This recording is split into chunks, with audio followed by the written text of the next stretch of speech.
Buenos días, mis queridos hermanos. Le ruego a nuestro Dios que nos envíe su Espíritu, que nos capacite para poder entender su verdad, su realidad, su perspectiva. Hoy vamos a tratar de reflexionar sobre el segundo tema, la segunda reflexión de este tema, Cristo, nuestra justicia, que es donde queríamos llegar en realidad, es por donde empezamos, y ahí en realidad queríamos llegar para confirmar a través de todas esas doctrinas de Cristo, a dónde quiere Cristo que lleguemos con nuestro entendimiento, ¿verdad? En este proceso, en esta progresión de entendimiento hacia la verdad, para poder experimentar eh, esta conexión con Cristo que nos santifica, nos purifica y erradica el pecado de en medio del pueblo de Dios, ¿verdad? Y nos conecta con Dios el Padre a través de la boda del Cordero, del decreto divino. Por lo tanto, el tema de hoy está titulado Presentado como una antigua verdad en un nuevo marco. Pero, como de costumbre, os he traído un texto de inicio porque la confusión es tan grande estos días y ayer mismo vi la reflexión precisamente con este título y me he apoderado, ¿verdad?, de este texto que presentó precisamente Walter Waite y Martin Smith en su reflexión de ayer titulada Infidelidad disfrazada. Quise compartirla con mis compañeros, con mis hermanos en el grupo de Telegram, pero cada vez que lo he hecho, como está en inglés, pues les cuesta comprender el mensaje. Así que lo compartiremos cuando esté traducido porque hay ministerios que se encargan de esto, gracias a Dios. Y cuando esté traducido lo compartiremos en el canal de Telegram, ¿verdad? Pero lo que Walter Waite y Martin Smith ayer trataban de resaltar, ¿verdad? Esta gran confusión que está en el medio del pueblo de Dios con respecto a la semana de la creación, a esta confusión si es literal o de qué tipo es. Esta semana también vi a alguien proponiendo una semana de 8 días. Precisamente antes de la creación, Dios tuvo que festejar el novilunio. Y digo, pero ¿cómo festejar el novilunio si no hay ni semana, no hay ni luna, no, o sea, no hay nada? ¿Cómo va a festejar el novilunio? En fin, creo que el enemigo está confundiendo por todos los medios, ¿verdad? Aparte que me estaba llamando a mí que soy un cristiano tóxico, ¿no? Pues si presentar la verdad es tóxico, ¿qué vamos a decir de la falsedad? En fin, yo sé que molesta, la verdad molesta, es lógico que sea así. Yo prefiero quedarme con lo escrito está y prefiero presentar al pueblo de Dios lo escrito está. Lo que para unos es basura, apostasía, falsedad, para mí lo escrito está es verdad, luz, oro fino refinado en el fuego, es decir, verdad refinada con el Espíritu, ¿verdad? Que forma este carácter que nos da entrada en la boda del Cordero. Y yo prefiero pelear con Dios y no contra Dios. No olvidando que el enemigo utiliza lo escrito está, y que esto es una grandísima perversión en realidad, porque sí sabe que el engaño penetra más, ¿verdad? En los que no estudian, no profundizan, no comprenden, y algunos que creen que estudian, profundizan y comprenden, sin el Espíritu de Cristo solo presentan confusión. Hoy la vamos a entender a través de la reflexión de hoy. Dios nos hablará, pondrá las cosas en su sitio, como de costumbre, ¿verdad? Bien, el tema infidelidad disfrazada, del que hablaba Walter Waite ayer, tratando de colocar las bases, los fundamentos correctos que los colocó el mismo Dios a través de su Espíritu en la última generación. que desgraciadamente pues fracasó, y es precisamente lo que tratamos de entender a través de estos temas, Cristo nuestra justicia, porque podemos ver que hasta 1888 el mensaje fue de una determinada manera, pero vemos que a partir de 1888, una vez que el mensaje de Dios es rechazado, el mensaje para el pueblo de Dios cambia, ¿verdad? Y es lo que vamos a tratar de entender precisamente en este tema, en este gran tema, Cristo nuestra justicia. Bien, entremos en estos 2-3 párrafos, creo que son, en cuanto a la semana de la creación, para poder dejar las cosas claras en su sitio, ¿verdad? Y fijaos cómo empieza, porque yo creo que no debería de dejar lugar a dudas. Dice, luego fui llevado de vuelta a la creación. Es decir, la sierva de Dios es llevada en el Espíritu por el mismo Dios para ver literalmente la semana de la creación. Dice, y se me mostró que la primera semana en la que Dios realizó la obra de la creación en 6 días y descansó en el séptimo, era igual que cualquier otra semana.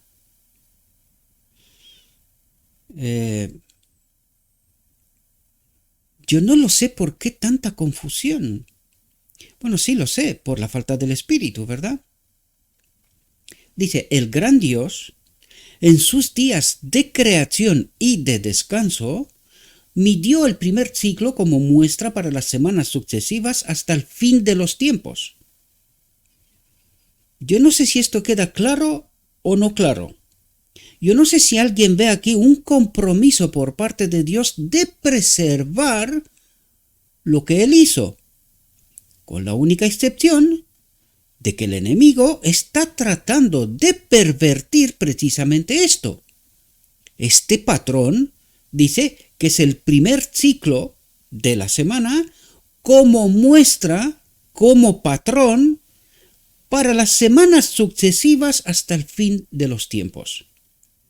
Hasta el fin de los tiempos.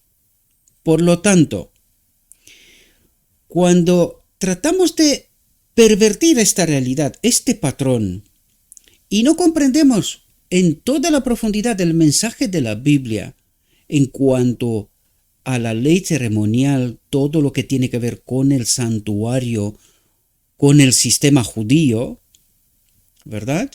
Esto tiene que ver con el sistema judío, con este proceso de educación del pueblo de Dios, de la no comprensión, de la ignorancia, hacia el punto final en donde habrá una generación que comprenda esta realidad precisamente de esta primera semana de la creación. ¿Cómo fue creado Adán? ¿Qué naturaleza tenía Adán? ¿Qué perdió Adán una vez que pecó? En fin, todas esas cuestiones están en el primer semana de la creación. Pero fijaos, otro asunto. Hay 6.000 años y una vez que ocurre la boda del Cordero, acto seguido viene Cristo en la nube de los cielos, se terminan estos 6.000 años de trabajo por Dios, un trabajo hecho por Cristo, ¿verdad? Igual que en el primer semana de la creación, empieza el séptimo milenio. ¿Qué es un milenio de qué? De descanso, de confianza plena y absoluta en Cristo, en el reino de Dios. Es decir, ¿qué es lo que vamos a hacer en este séptimo milenio? En este día de descanso vamos a comprobar los juicios de Dios.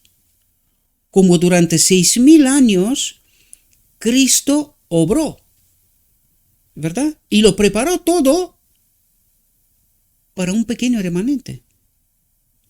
Es curioso, no logramos nosotros entender, y aquí voy a parar un momento porque claro, veo la incomprensión cuando presento el mensaje y por eso decía, hay que ver cómo están los canales, ¿verdad? Y según la teología que cada uno tiene, ¿verdad? Pero en algunos canales el mensaje triunfó literalmente, esto porque la teología que esta gente tiene luz y les ayuda a comprender una realidad suficientemente profunda. Y en otros hay una, ¿cómo digo yo? Se quedan completamente descolocados. No comprenden. Porque no hay suficientemente luz, no hay suficientemente estudio personal, no hay profundidad en el Evangelio. Y todo esto lo digo sin ánimo de ofender, sino como una realidad. Yo la percibo porque veo los frutos, ¿verdad? Y me doy cuenta, en algunos canales se ve el reconocimiento y el entendimiento del mensaje, mientras en otros hay como un estado de incomprensión, ¿verdad? Que no sé qué palabras realmente utilizar, ¿no? Pido perdón por la pobreza del lenguaje, ¿no? Tenéis que entender que soy rumano y trato de utilizar un idioma que no es mi idioma nativo, aunque llevo mucho tiempo hablando español, ¿no? Por lo tanto, la semana de la creación, dice, era igual que cualquier otra semana de las nuestras, porque Dios trató de preservar el ciclo semanal, con la excepción de que el enemigo trató de cambiar el séptimo día por el primero. Sin embargo, el remanente no se deja engañar, ¿verdad? El remanente final no se deja engañar. ¿Quiénes serán engañados? Aquellos que no han recibido a Cristo. Porque este es el mensaje de Cristo, nuestra justicia. Aquellos que no han recibido el mensaje de Cristo, nuestra justicia, serán engañados.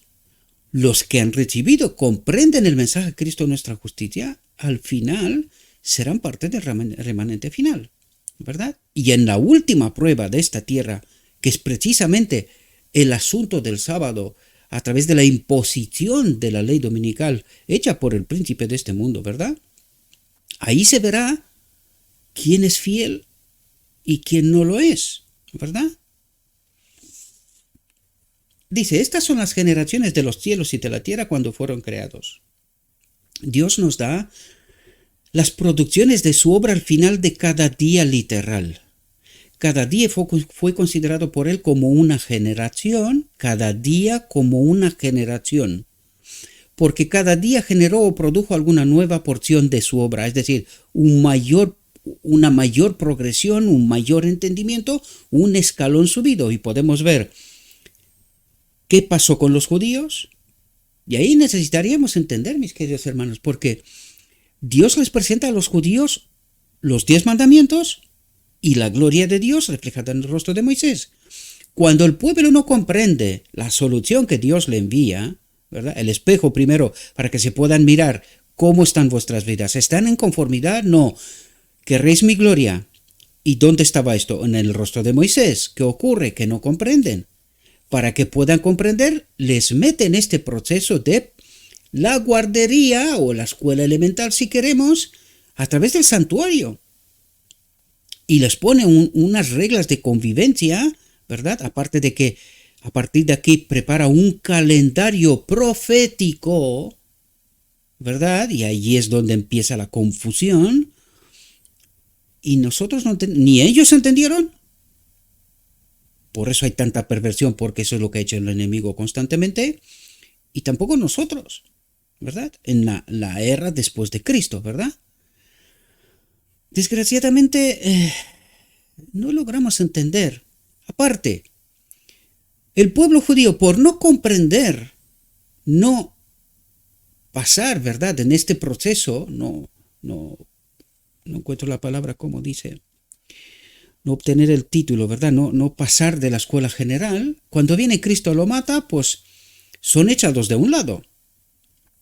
¿Dónde pasa la atención de Dios? Sobre los gentiles.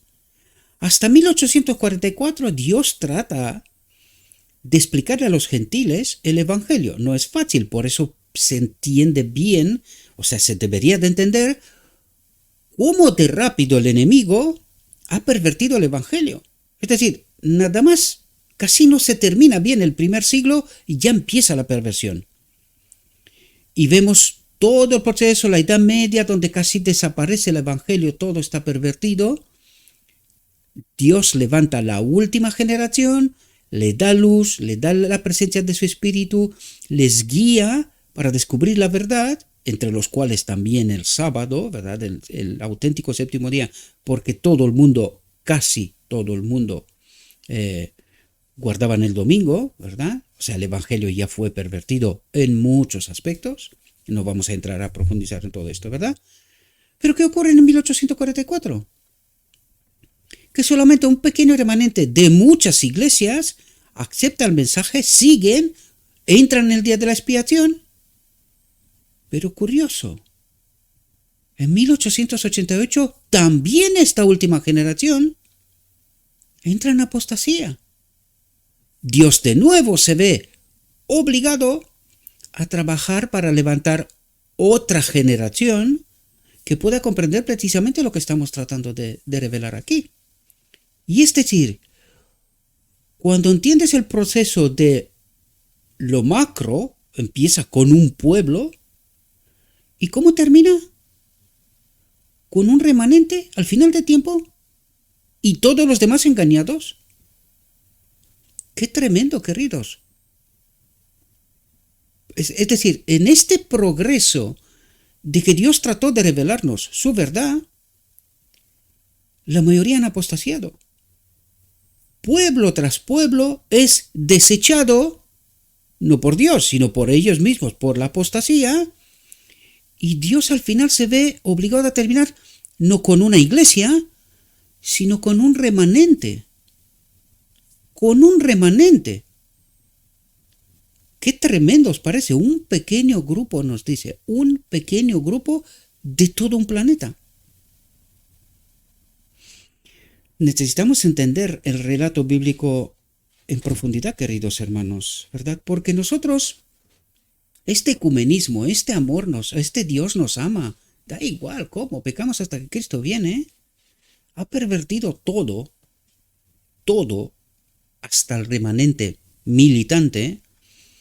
Por eso Walter Waite, y vale la pena seguirle, ¿verdad? Porque es uno de los pocos maestros que relata la apostasía de este pueblo. Se atreve, ¿verdad? Y para eso tuvo que apartarse. Precisamente esta semana vi un teólogo, un doctor en teología, que pidió a la iglesia la baja, debido a la doctrina de la Trinidad y otras cuestiones, ¿verdad? Que él trata, tiene un ministerio online, él trata de revelar, ¿verdad? No voy a dar nombre porque no tiene sentido. Ahora, yo no estoy de acuerdo, soy amigo con él, he hablado en muchas ocasiones con él, ¿verdad? O sea, preservo una amistad, no soy tan amigo, tan cercano, ¿verdad? Pero preservo una amistad, cada vez que nos vemos, nos saludamos, hablamos, no hay problema y hemos hablado en muchas ocasiones. Personalmente no estoy de acuerdo con apartarnos de este pueblo. ¿Por qué? Porque precisamente nosotros tenemos, es como tratar de esconder la luz. Yo estoy en disconformidad con la teología de mi iglesia, con la apostasía de mi iglesia, ¿verdad? Estoy en disconformidad y esto es lo que estamos tratando de hacer una y otra vez, ¿verdad? Pero yo no tengo pensado en echar, o sea, pedir la baja de la iglesia, aunque siendo honesto, deberíamos, ¿verdad? Pero ¿qué propósito tiene esto? Más bien personal, más bien de vanidad. Yo lo veo, perdón, ¿verdad? Lo veo desde esta perspectiva. Estoy tratando de atraer la atención sobre mí porque el pueblo, los maestros, y hoy lo vamos a ver en el tema que toca, ¿verdad? No creo que les importe en absoluto. Sus pensamientos están dirigidos en otras cosas. Y no van a quedarse influenciados, y esto lo veo incluso en mi iglesia, ¿verdad? No, van a estar influenciados de porque yo me doy de baja. Y yo no tengo intención de salirme de la iglesia, aunque me echen, ya lo he dicho en muchísimas ocasiones, esto no significa nada. Simplemente me dan de baja de su club. Porque la iglesia es Cristo, por lo tanto yo no me voy a separar de mis hermanos. No. Y si realmente lo que yo creo es así, y soy luz, entonces esta luz tiene que alumbrar. Por lo tanto, tengo que preservarme en medio de mis hermanos, ¿verdad? Bien, también creo que mi amigo, el teólogo, ¿verdad? No creo que tiene intención de no participar en la iglesia o estar con sus hermanos, no. No creo que esta es la razón.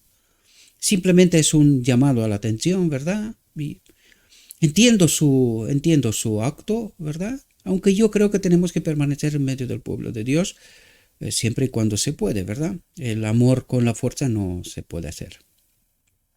O no es amor, es cualquier otra cosa.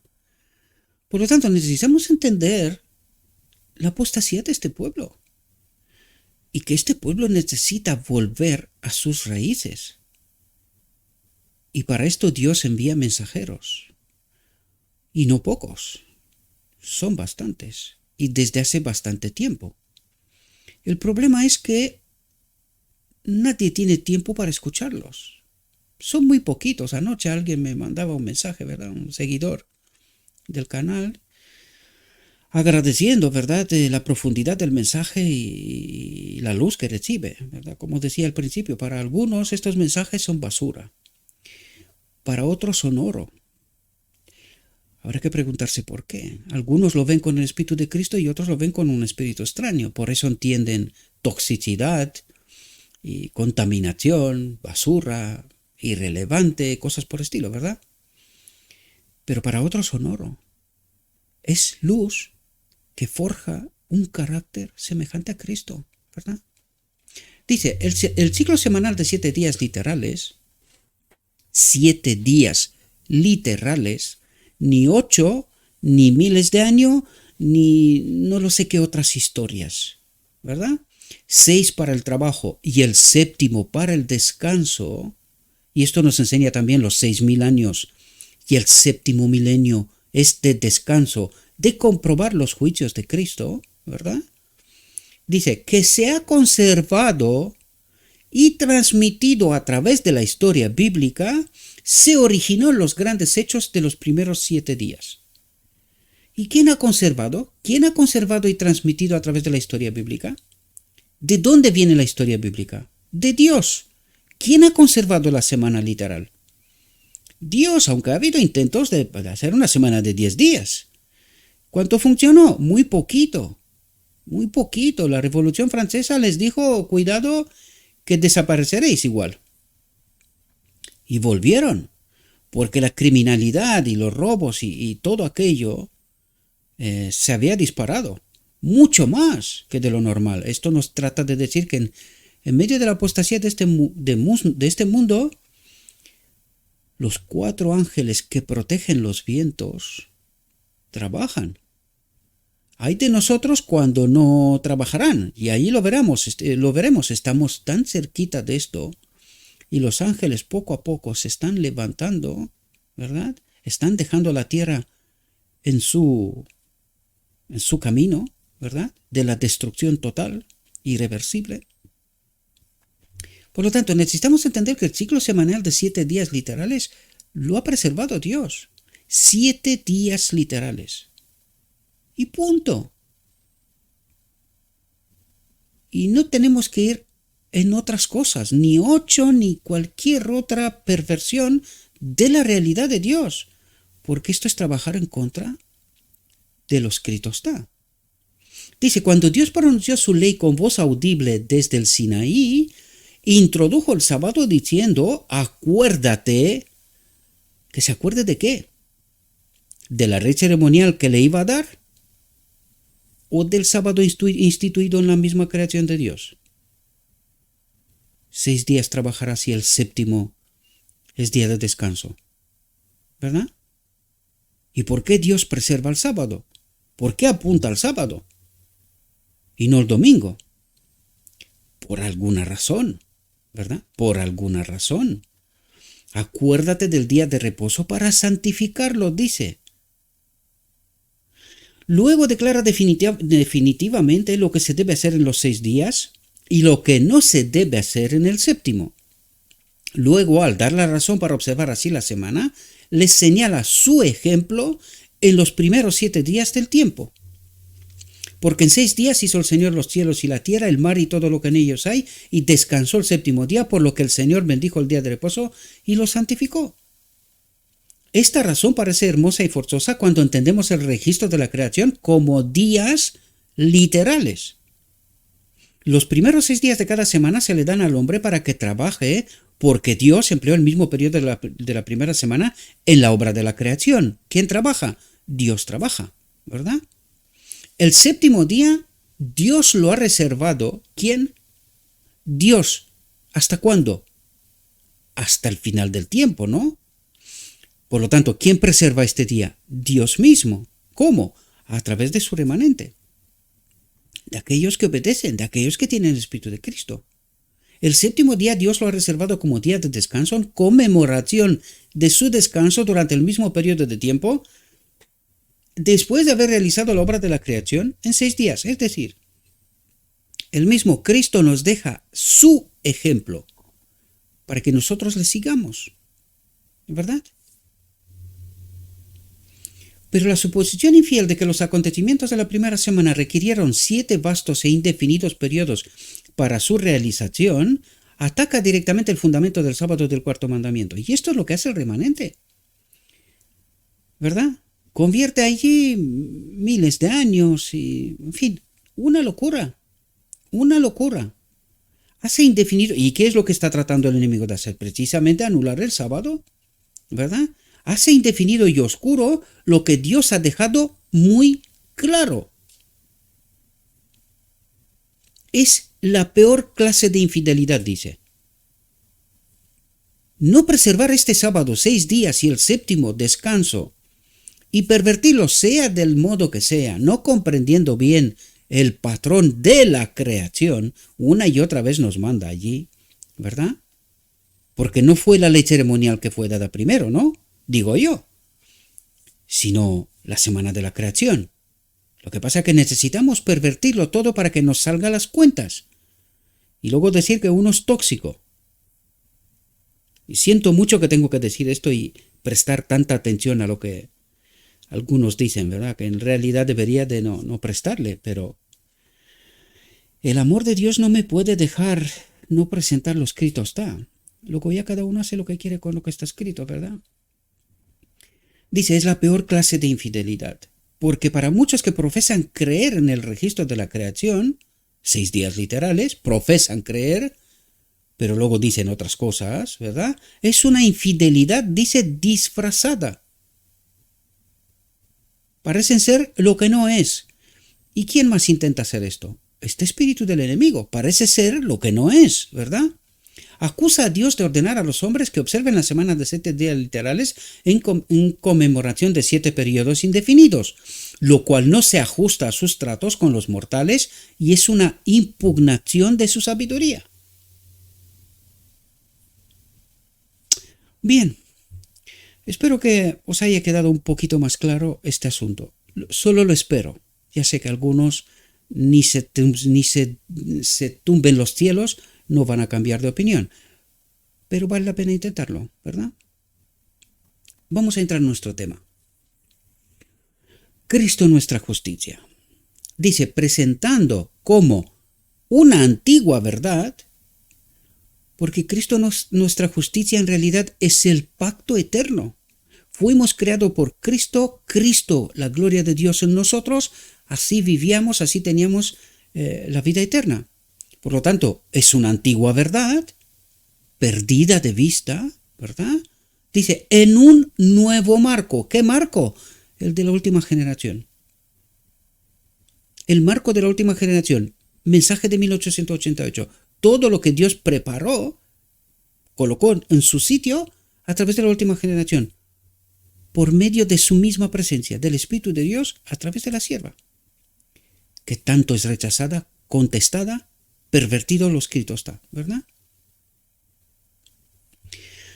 Y entremos en tema. Recuerden que esto, si vais al origen, y os dejaré como siempre el enlace en la descripción, este mensaje es de 1889, es decir, un año después de 1888, del fracaso. Y necesitamos entenderlo en esta progresión. Después de 1883 vimos que este mensaje ya se había presentado con anterioridad. Ella lo dijo, Pero cuando se presentó a través de John C. Waggoner, ella lo comprendió con mayor profundidad todavía, ¿verdad? Que hasta en aquel momento, ¿no? Y fijaos lo que nos dice. En la reunión de Kansas, mi oración a Dios fue que el poder del enemigo pudiera ser quebrantado. Es curioso. Estamos hablando de la última generación. Atentos a lo que dice y cómo lo dice, ¿verdad? Dice, en la reunión de Kansas, mi oración a Dios fue que el poder del enemigo pudiera ser quebrantado. Es decir, con el rechazo del mensaje de 1888, nos metimos de lleno bajo el dominio del enemigo. Dice, y que el pueblo que había estado en tinieblas pudiera abrir su corazón y mente al mensaje que Dios le enviara. ¿Dónde estaba el pueblo? Que el pueblo que había estado en tinieblas pudiera abrir su corazón y mente al mensaje que Dios le enviara. Que pudiera ver la verdad, nueva para muchas mentes, como una verdad antigua en un marco nuevo. La comprensión del pueblo de Dios ha sido cegada, pues Satanás ha distorsionado el carácter de Dios. Nuestro bueno bondadoso Señor ha sido presentado delante de la gente revestido de los atributos de Satanás. Es decir, como si Dios exigiera de nosotros, es decir, nos pasó la misma experiencia del pueblo de Dios en Sinaí. Les presenta la ley y el pueblo dice, nosotros obedeceremos. Y esto relata la incomprensión del carácter de Dios. ¿Cómo que vosotros? Si vosotros no podéis, ¿lo habéis podido hasta ahora? No. ¿Y cómo lo vais a poder ahora? Es incomprensión, ¿verdad? De la obra de Dios. Y hombres y mujeres que han estado buscando la verdad han considerado a Dios durante tanto tiempo bajo un aspecto falso, que exige lo imposible, ¿verdad? Porque eso es lo que nos parece, no podemos obedecer. Y esto es lo que está diciendo precisamente el pueblo ahora, la iglesia militante, pecamos hasta que Cristo viene, porque nos damos cuenta que no podemos. Pero ¿por qué no podemos? ¿Por qué nuestra conclusión es esta? ¿Por qué no tenemos otra? Debido al rechazo, debido a la comprensión del carácter de Dios, ¿verdad? De que Cristo es nuestra justicia. Es lo mismo que pasa con el sábado también. Es decir, ¿quién cuida del hombre? ¿Quién es la conformidad del carácter con Dios para el hombre? Cristo. ¿Quién preserva el sábado? Cristo. ¿Comprendemos? Es Dios el que obra todo. Lo dijimos en la última reflexión. Señor, tú lo eres todo. Yo soy incapaz de hacer tu voluntad por mí. Si no eres tú, yo no soy nadie. Y esta tiene que ser nuestra actitud. Sometimiento total y absoluto a Cristo. Y Él hará lo que tiene que hacer, ¿verdad? Siempre y cuando le permito. Si no le permito, pues que hablaremos precisamente de esto en esta reflexión. Dice, han considerado a Dios durante tanto tiempo bajo un aspecto falso, que es difícil despejar la nube que oscurece la gloria de Dios desde el punto de vista de ellos. Dice, es difícil despejar la nube que oscurece la gloria de Dios. ¿Os dais cuenta cómo nos presenta y nos dirige precisamente a la gloria de Dios, que es Cristo en nosotros en realidad, ¿verdad? Cristo en nuestra justicia. Dice, y es difícil despejar esta nube que oscurece el punto de vista de aquellos que han rechazado el mensaje. Y esto pasa hasta hoy. Así se explica cómo estamos en la condición que estamos. Muchos han estado viviendo en una atmósfera de dudas y parece casi imposible que se aferren de la esperanza presentada ante ellos en el Evangelio de Cristo. Cada vez que tenemos dudas, no tenemos el Espíritu. Cuando tenemos el Espíritu de Cristo lo tenemos claro, porque esta es la obra del Espíritu. Cuando no lo tenemos, tenemos dudas. Y estos frutos deberían de decirnos claramente cuál es nuestra condición, ¿verdad? Durante el sábado, y aquí yo me pregunto, Dios la lleva en visión y le presenta la semana literal de la creación, ¿verdad? ¿Qué sábado guardaba este pueblo? Por eso he dicho yo que muchas veces utilizamos el escrito está, pervertimos, porque eso es lo que veo constantemente, una perversión de lo escrito, está un no entendimiento de la verdad para que nos salgan las cuentas. Pero no comprendemos qué sábado guardó este pueblo. ¿En qué momento se pervirtió esto? Si el mismo Dios la lleva en visión, le enseña los días literales, le está diciendo cuál es nuestra realidad. Ellos durante el sábado, ¿qué sábado? ¿Otro sábado que el que nosotros guardamos? ¿Por qué nos cuesta tanto aceptar la realidad, tal como nos la presenta Dios? Durante el sábado se presentaron verdades que eran nuevas para la mayoría de la congregación. Cosas nuevas y viejas fueron sacadas del tesoro de la palabra de Dios. Es decir, estaban estudiando la verdad. El sábado también. Recuerden que este pueblo no tenía el sábado al principio. Le fue descubierto, ¿verdad? Le fue descubierto. Fue una de las cosas que tuvieron que descubrir, ¿verdad? Venían de iglesias que guardaban el domingo. Se revelaron verdades que la gente apenas podía comprender y aplicar. La luz brilló de los oráculos de Dios en relación con la ley y el evangelio, en relación con el hecho de que Cristo es nuestra justicia, Cristo es nuestra obediencia, Cristo es nuestro cumplimiento de la ley, lo cual pareció a las almas que estaban hambrientas de la verdad como una luz demasiado preciosa para ser recibida. Y esto ocurre hoy. Por eso necesitamos mirar lunas, estrellas y no sé qué cosas, desconfiar de que Dios es capaz de preservar su sello, su marca, su sello. ¿Y cómo lo hace? Por la presencia de su Espíritu. Eso es lo que nos está diciendo. En relación con el hecho de que Cristo es nuestra obediencia, Cristo es nuestra ley, Cristo es nuestra conformidad con el carácter de Dios. ¿No es eso lo que tenemos que tener cuando acudimos a la boda del Cordero? ¿Este carácter de Cristo? Claro, pero mientras decimos confiar en Él, seguirle a Él, hacemos otras cosas, ¿verdad? Una luz demasiado preciosa para ser recibida. Y este fue el miedo del liderazgo de la iglesia en 1888. No puede ser. Hemos descubierto la ley. ¿Cómo que Cristo obedece por nosotros? Se nos va la iglesia. ¿Esto era fe? ¿Quién preserva todo? ¿No se comprometió Cristo que Él obrará en nosotros santidad y nos conectará de nuevo con Dios si tenemos esta fe? ¿Y no pasa con el sábado igual? ¿No pasa con mentir igual? ¿No pasa con robar igual? ¿No pasa con emborracharte o con lo que sea? ¿No es Él el que quita todas esas cosas? ¿Las quitamos nosotros? ¿Podemos? Si podemos, entonces, ¿qué nos pasa desde Sinaí? Si podemos y no necesitamos a Cristo. Tenemos el Evangelio, pero no sé qué entendemos, porque lo pervertimos una y otra vez.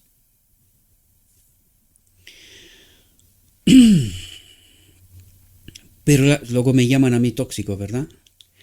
Pero las labores del sábado no fueron en vano. El domingo de mañana hubo una manifiesta evidencia de que el Espíritu de Dios estaba efectuando grandes cambios en la condición espiritual y moral de los congregados. Es decir, para aquellos que aceptaron el mensaje, ¿había la manifestación del Espíritu? Cuando aceptaron la verdad, ¿se manifestó el Espíritu? ¿Entendemos el principio en obra? ¿Qué es lo que necesitamos? Aceptar que Cristo es mi justicia, y cuando yo acepto esta realidad, de repente Cristo puede obrar. ¿Os dais cuenta lo que está diciendo? Pero las labores del sábado no fueron en vano. El domingo de mañana hubo una manifiesta evidencia con aquellos que aceptaron esta realidad, ¿verdad?, de que el Espíritu de Dios estaba efectuando grandes cambios, no pequeños, grandes cambios en la condición espiritual y moral de los congregados. Condición espiritual y moral. ¿Quién es la obediencia? ¿Cómo de claro necesitamos que nos lo diga Dios? ¿Qué es lo que necesitamos? Tener esta fe para aceptar que Dios es el que obra en mí. Él lo es todo para mí. Cuando digo Dios, Cristo, ¿verdad? Hubo una entrega de la mente y del corazón a Dios. ¿Entendéis lo que nos está tratando de decir? Una vez que aceptamos la verdad, Dios se manifiesta. Pero mientras estemos en el engaño, Dios no se manifiesta. Por eso no entendemos. Por eso nos cuesta dar un paso atrás. Por eso nos cuesta aceptar lo que nos dice Dios. ¿Por qué? Porque no aceptamos la verdad. No permitimos ir a la cruz, morir y someternos por completo a Dios. Confiar plenamente como Cristo lo hizo. Cristo se fue a la muerte y confió plenamente que Dios lo resucitará. Lo traerá de nuevo a la vida. Esta confianza necesitamos. Dejarnos por completo en las manos de Cristo. Confiando plenamente que Él es el que es la vida para mí. Y no cualquier vida, sino la vida eterna. Él sabe en todo momento lo que necesito, cómo y de qué manera. Esto es lo que trata de explicarnos. Este es el mensaje final. Esto es lo que tiene que experimentar la última generación. Si no experimentamos esta realidad, moriremos, queridos, porque esta no es fe, es cualquier otra cosa. Hubo una entrega de la mente y del corazón a Dios, y dieron preciosos testimonios los que habían estado mucho tiempo en tinieblas.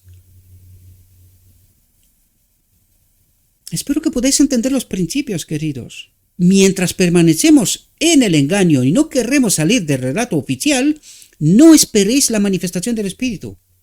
Solo cuando salimos del dominio del enemigo, del marco del engaño, y entramos en este marco nuevo de Cristo, en donde nuestra confianza ha de ser total y completa, sumisión a Cristo, confiando plenamente que Él es capaz de resucitar.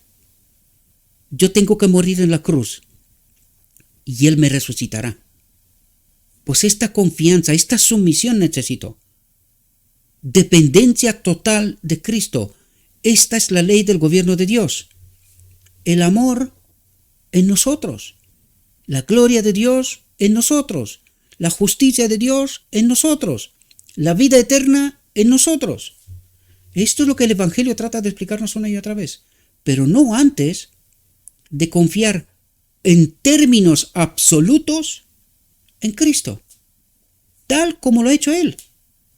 Él se fue hasta la cruz, murió, confiando plenamente que el Padre lo llamará a la vida. Cosa que ha hecho, ¿verdad? Un hermano habló de la lucha que había experimentado antes de que pudiera recibir las buenas nuevas de que Cristo es nuestra justicia.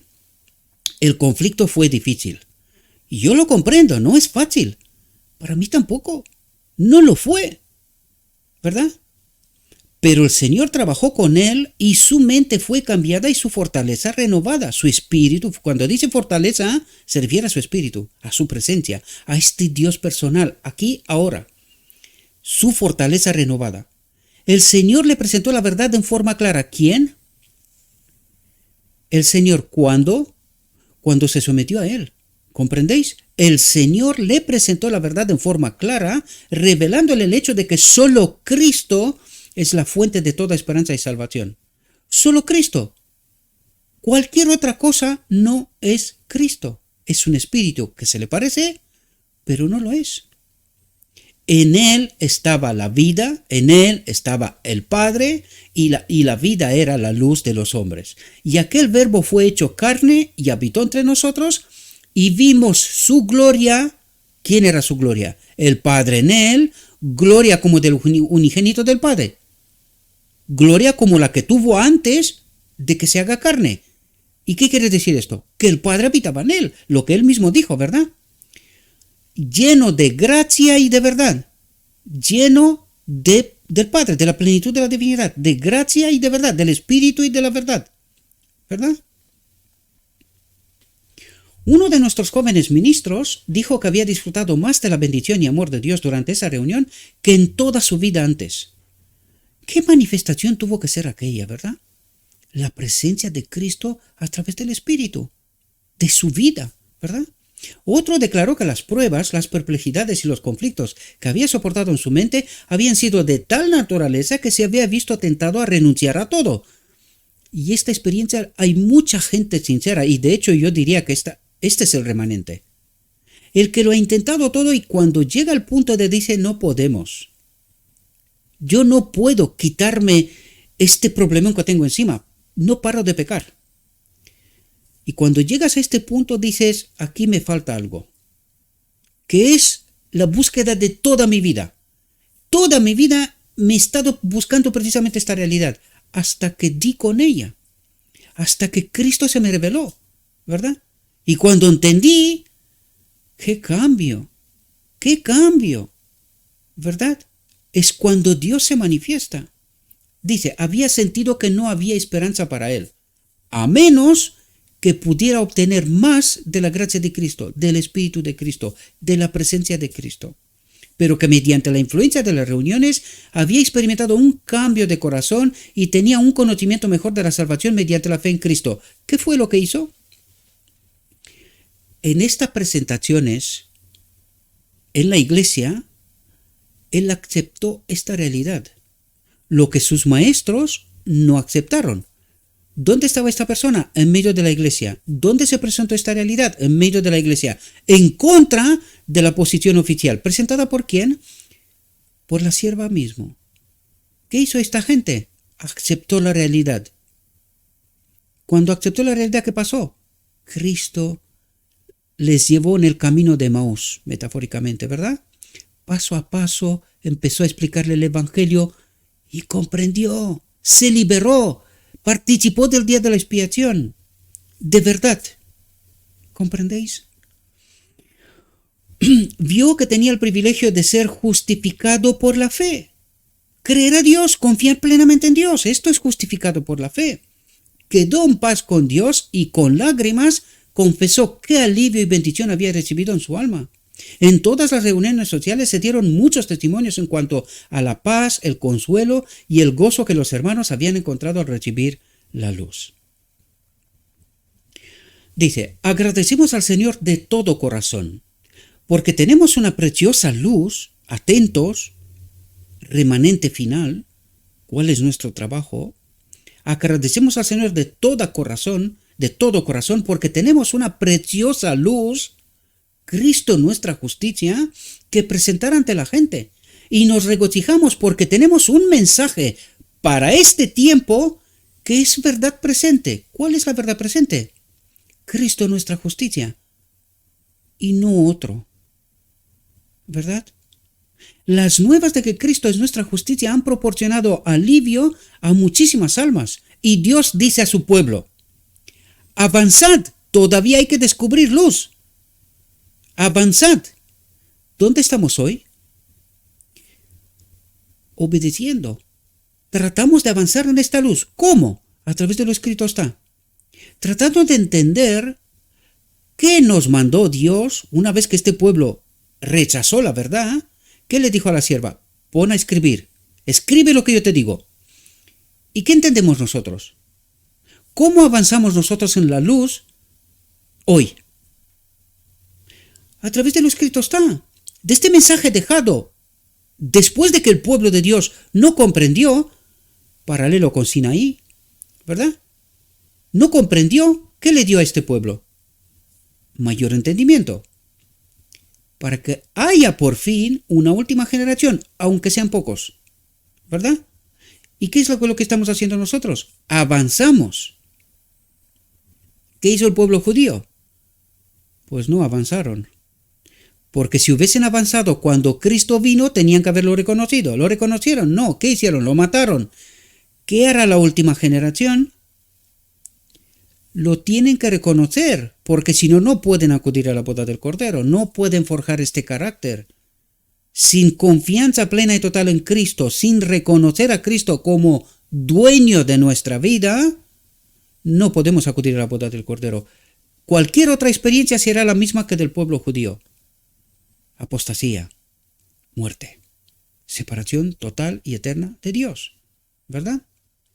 El mensaje a la iglesia de la Odisea se aplica a nuestra condición de hoy. Y enseguida nos explicará esto, ¿verdad? ¿Qué es lo que ocurre de verdad? Dice, cuán claramente se describe la posición de los que creen que tienen toda la verdad. ¿Cuál es el problema de este pueblo? Que cree que tiene toda la verdad. ¿Y qué es lo que no hace? No avanza. ¿No avanza dónde?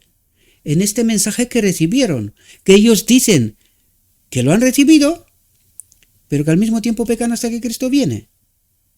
¿Y qué le pasó al día de la expiación? Pues se fue. Se fue. ¿Y se quedaron con qué? Exactamente como dice la visión de los dos tronos, con la justificación por la fe de Lutero. No entendieron el mensaje del día de la expiación, específico para el día de la expiación, para la obra final, ¿verdad? Cuán claramente se describe la posición de los que creen que tienen toda la verdad, que se enorgullecen de su conocimiento de la palabra de Dios, al paso que no se ha sentido en su vida el poder santificador de ella. ¿Qué es lo que no tiene la Odisea? A Cristo. Creen tener toda la verdad, repite la experiencia del pueblo judío, creen tener toda la verdad, al mismo paso que no se ha sentido en su vida el poder santificador de ella. Falta en su corazón el fervor del amor de Dios, el fervor del Espíritu de Dios. Pero precisamente ese fervor del amor, esta presencia del Espíritu, es lo que hace que el pueblo de Dios sea la luz del mundo. Sin el Espíritu de Cristo, no podemos ser la luz del mundo. ¿Por qué? Porque no la experimentamos, no la comprendemos, solo creemos tener la verdad. ¿Y cómo obra el enemigo del trono del lugar santo? Con la verdad. Creemos tener la verdad. ¿Cuál verdad? Contaminada. ¿Cómo? De muchos modos.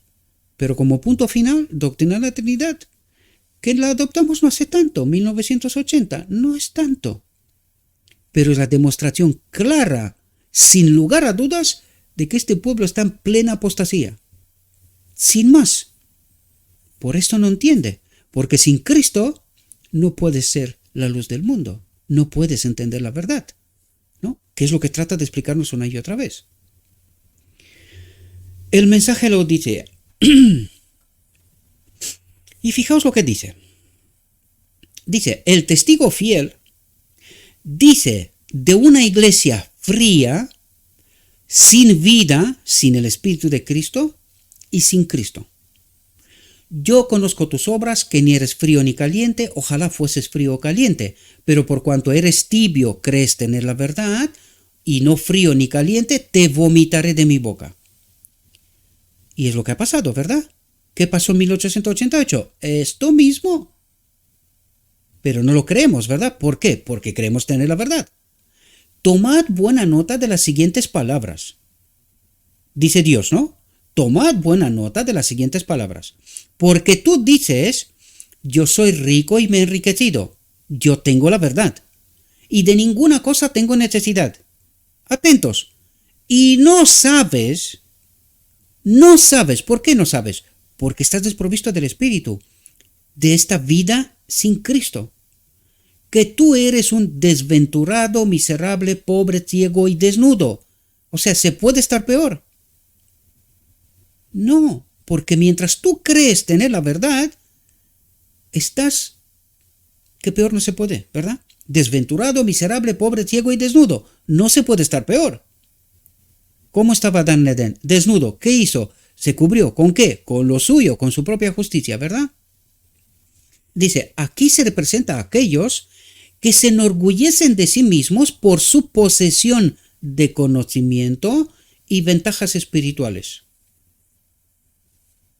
¿Y quiénes son estos aquellos? Este mensaje tiene varias capas, pero el testigo fiel le dice a los maestros de la Odisea, esta es la primera capa, porque ahora vais a ver que luego se dirige directamente, Cristo se dirige a mí, personalmente, y ya no utiliza la iglesia. ¿Por qué? Porque la iglesia está desprovista, sin vida, sin Cristo. Se dirige a nivel personal, no lo digo yo, lo vamos a ver ahora de lo escrito esta verdad. Dice, aquí se representa a aquellos que se enorgullecen de sí mismos por su posesión de conocimiento y ventajas espirituales. teólogos, maestrías, teologías, doctorados, están en posesión de la verdad. ¿Qué verdad? Contaminada, ¿verdad? Contaminada. Dice, pero no han respondido a las bendiciones inmerecidas que Dios les ha conferido. Han estado llenos de rebelión, ingratitud y olvido de Dios. Qué tremendo, ¿verdad? Y el pueblo no quiere despertar. No quiere despertar. Y todavía Él los ha tratado como un padre amante y perdonador. Trata a un hijo ingrato y descarriado. Un hijo ingrato y descarriado. Esta es la iglesia militante. De nosotros está hablando. Con nuestros maestros, ¿verdad?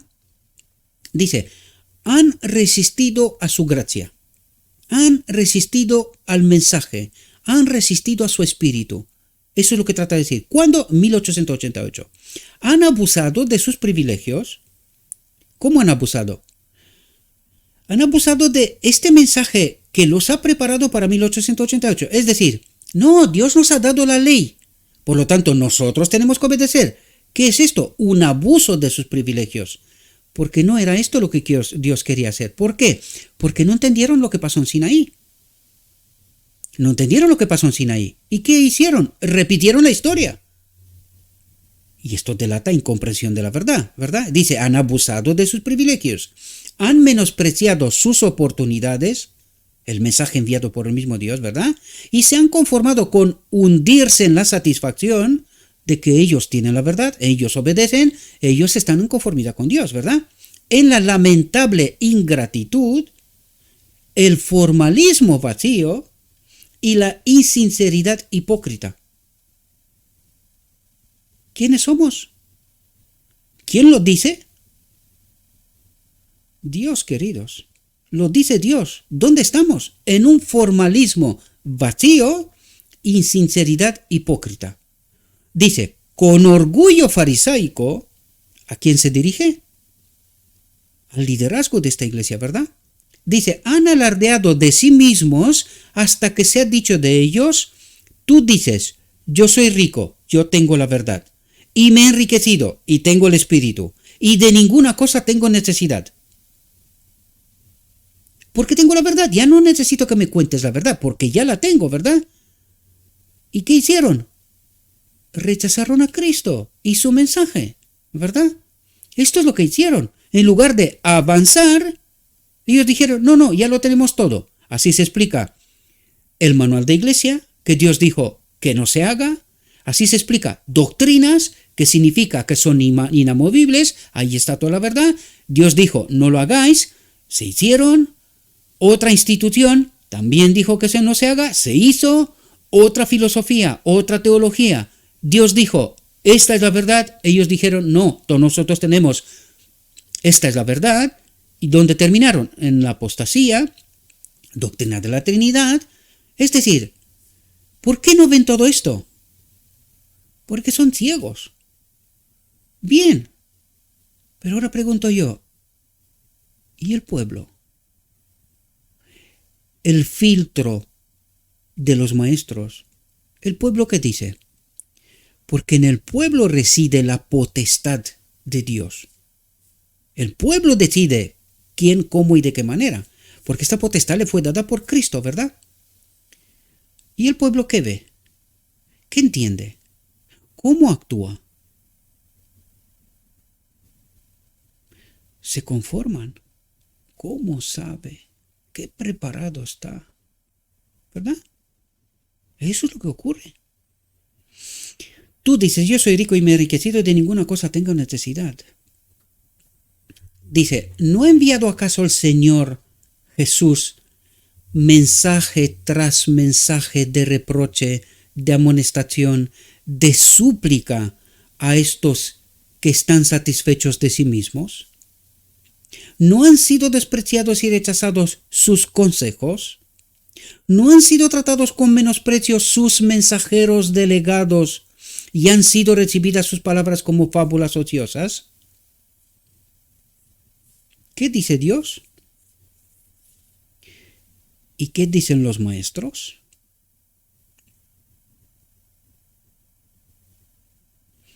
Cristo ve lo que no ve el hombre.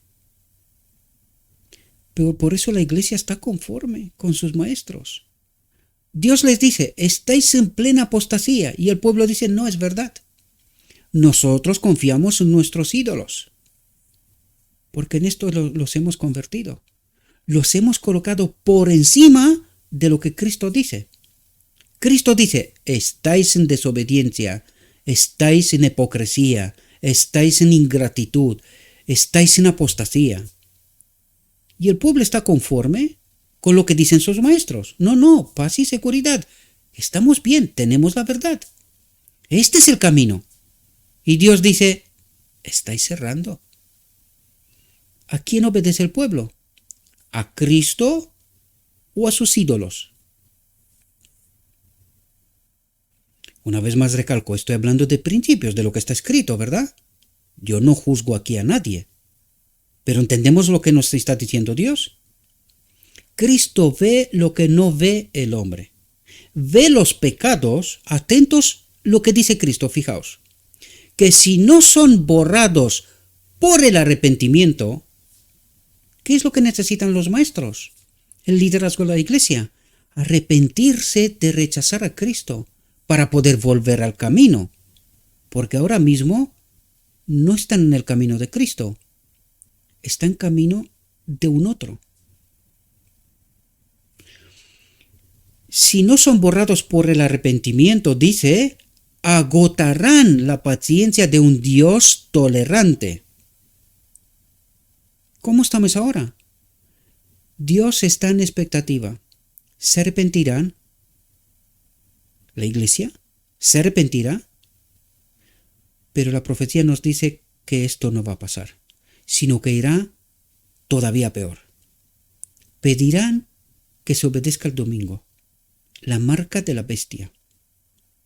Irán a peor todavía. Solo habrá un pequeño remanente que entenderá el mensaje que Dios envía a través de sus mensajeros y que se someterán a Cristo. Los demás perecerán en y con la iglesia. Dice, Cristo no puede aceptar los nombres de los que están satisfechos en su suficiencia propia. Y cuando dice Cristo no puede aceptar los nombres, recuerde que estos nombres han de estar en el libro de la vida. En Cristo, Cristo es el libro de la vida. Estos nombres tienen que estar en Cristo. Si no están en Cristo, dice, Cristo no puede aceptar los nombres de los que están satisfechos en su suficiencia propia. Creen tener la verdad, creen estar donde tienen que estar, que están conformes con la voluntad de Dios. Mientras Cristo dice, de eso nada. No puede instar, ¿ante quién? Ante el Padre. No puede instar a favor de un pueblo que no siente necesidad de ayuda. No siente necesidad del Espíritu de Cristo. Ellos ya tienen el Espíritu. Lo que pasa es que no saben de quién es este, ¿verdad? Que pretende conocer y poseer todo. Qué tremendo mensaje, queridos. Y qué tremenda ceguera del profeso remanente, ¿verdad?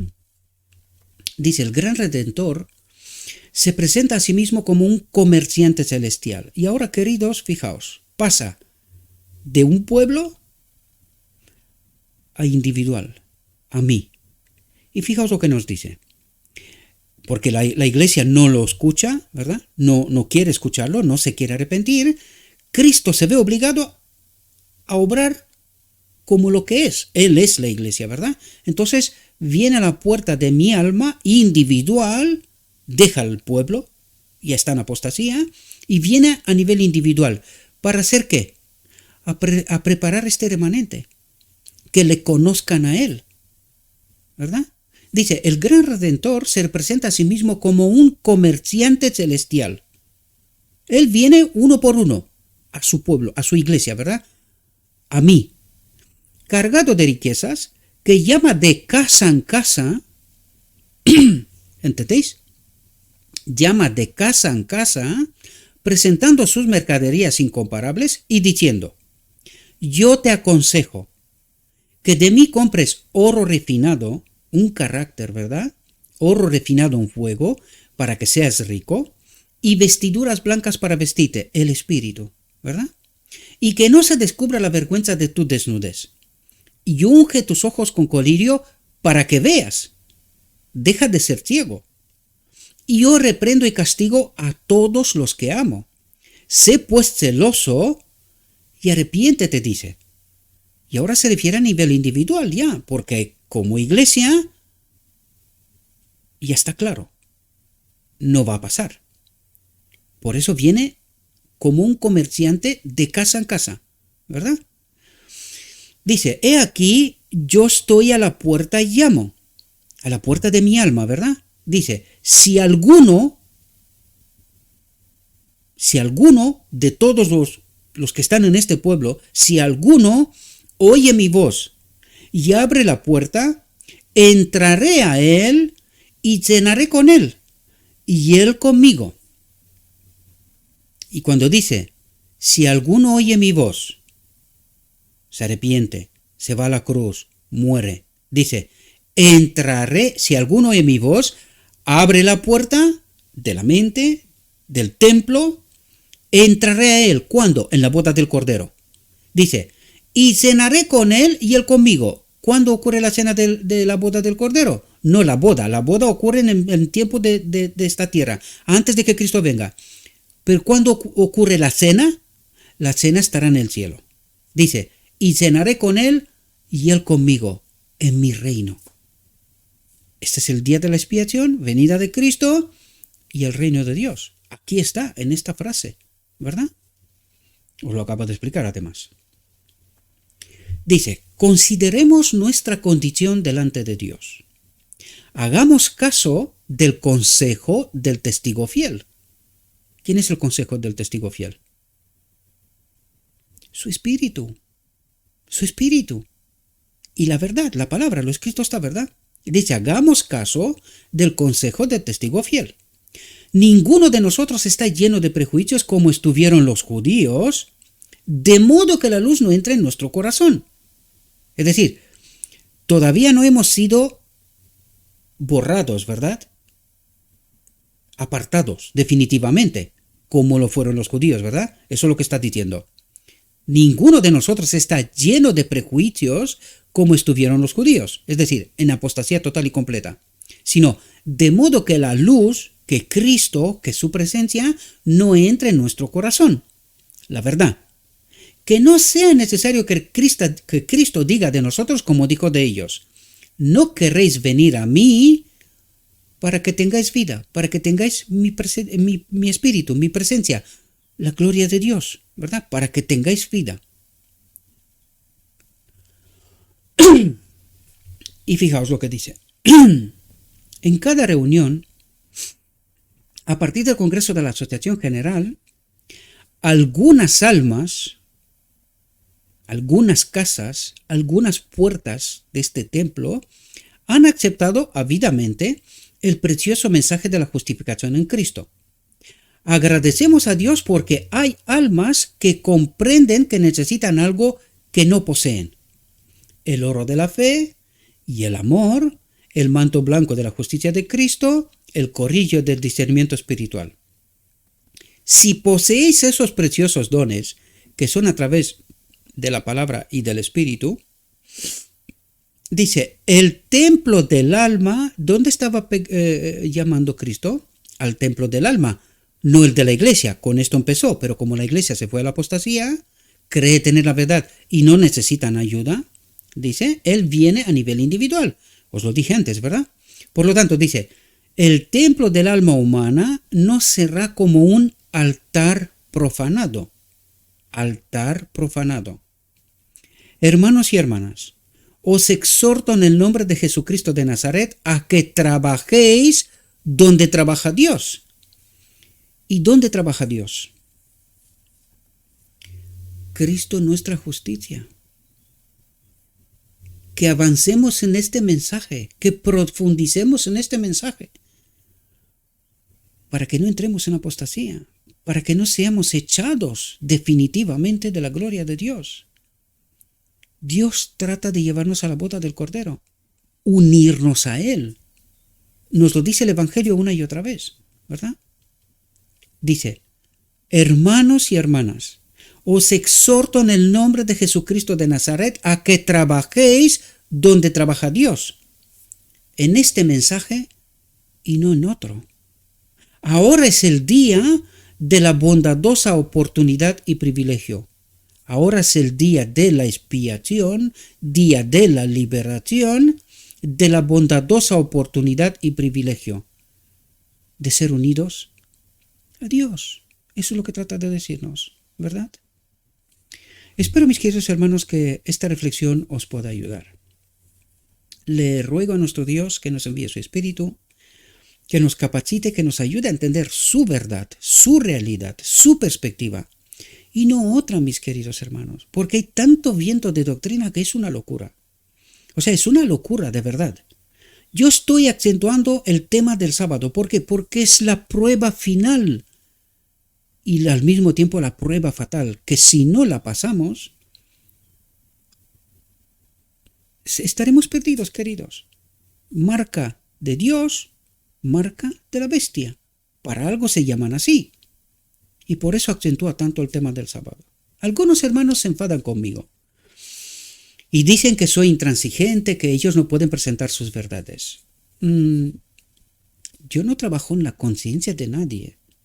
Todo el mundo puede presentar lo que quiera presentar. Pero, ¿hemos de someternos a la verdad?